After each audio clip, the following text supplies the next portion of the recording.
Hello students, welcome to e-learning session. Today we'll learn plastids and then we'll write some questions of exercises. Okay, let's begin. Plastids. What are plastids? They have colorful pigments. So which gives colors, green colors to leaves, red, yellow, orange, blue, different colors to flowers. So these plastids, they have double membrane and they are of two types. These are leucoplasts, which are white in color, plastids or colorless plastids, and second one chromoplasts, not chromoplasts, which are colored plastids. Now, color of the plant, how this color is, which pigments gives impart colors. For example, green color is given by chlorophyll, orange is given by carotene, yellow is given by xanthophyll, purple and blue anthocyanin, and dark pink betalains. From these pigments, we learn the structure and the functions of chloroplast. Chloroplasts, it can be converted into other types of chromoplasts.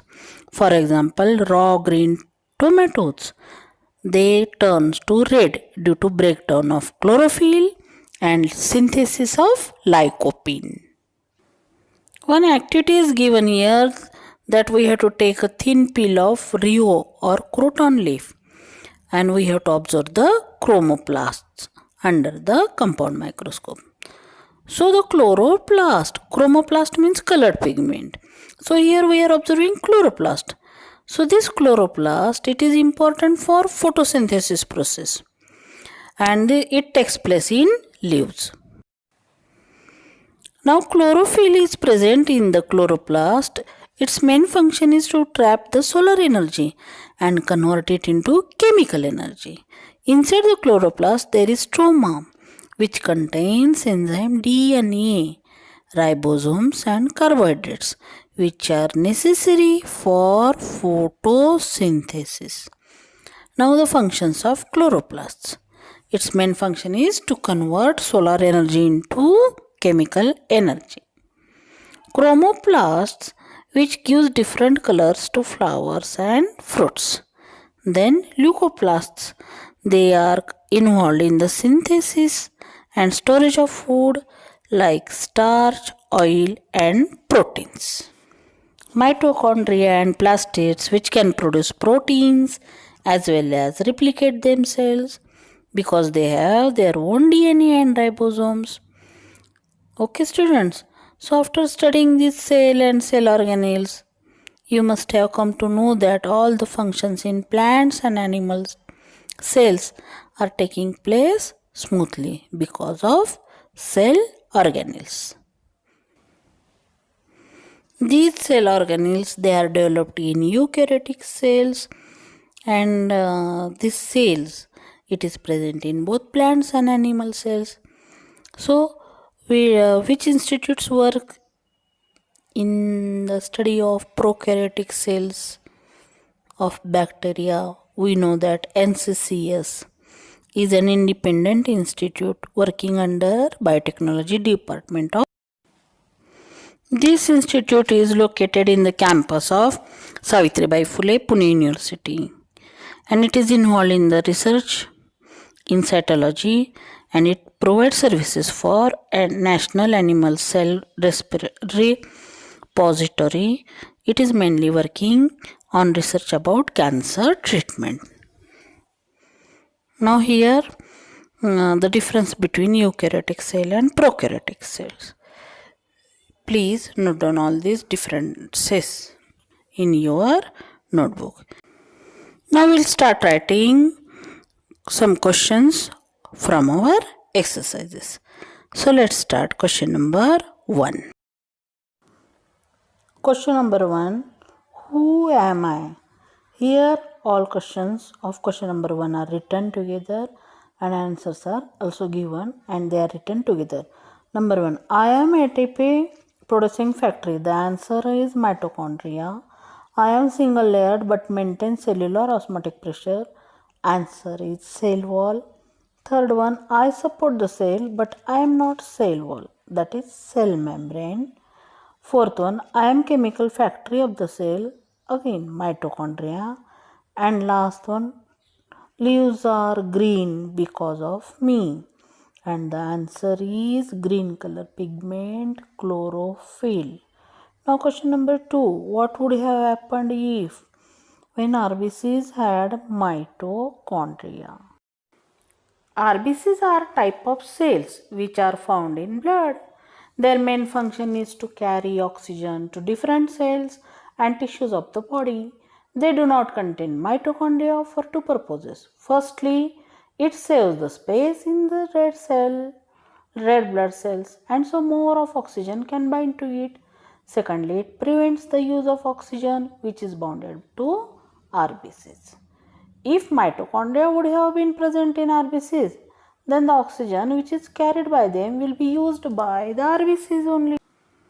Thus, there will be less or no oxygen left which can be transported to the cells and tissues. Now, second one, there had been no differences between mitochondria and plastids. Mitochondria and plastids are two different structures and they have specific functions. Mitochondria are found in both plants and animals, whereas plastids are found only in plant cells. The main role of mitochondria is to provide energy to the cells for carrying out their various functions. If there would have been no difference between mitochondria and plastids, there would have been no structure which would provide energy, and thus all the process which take place in the cell would stop, that is cease. Now third one, genes had been absent on the chromosomes. Then genes are hereditary structures which contain the information which is passed on from one generation to another. They are required for the transmission of information from one generation to another. They are responsible for the characteristics of all the living organisms. They store the information for the various processes which occur in all the living organisms.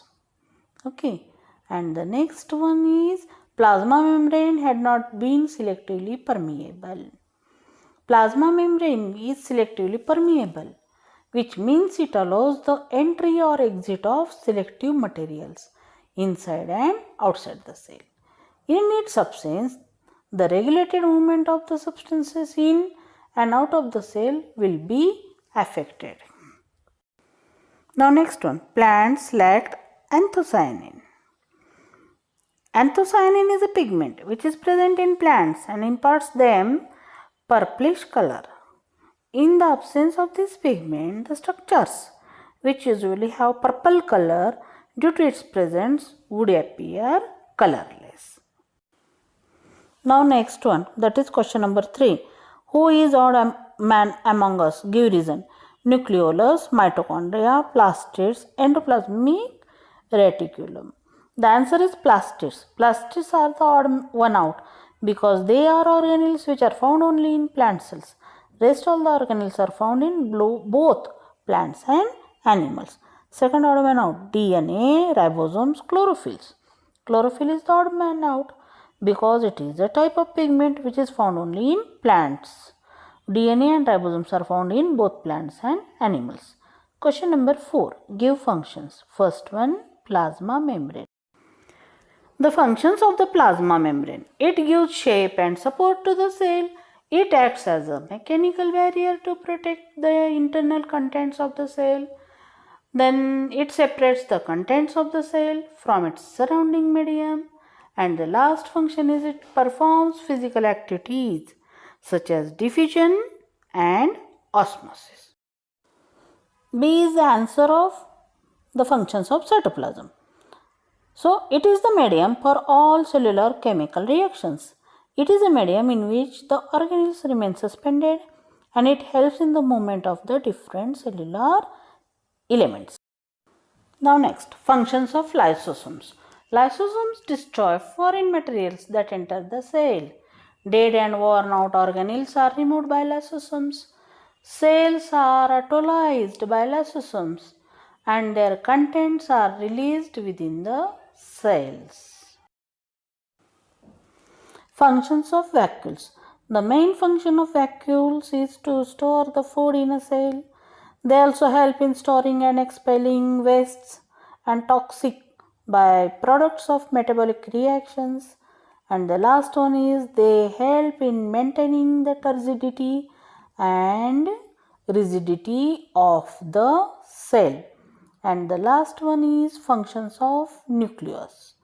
It is the control center of the cell as it controls all the activities of the cell.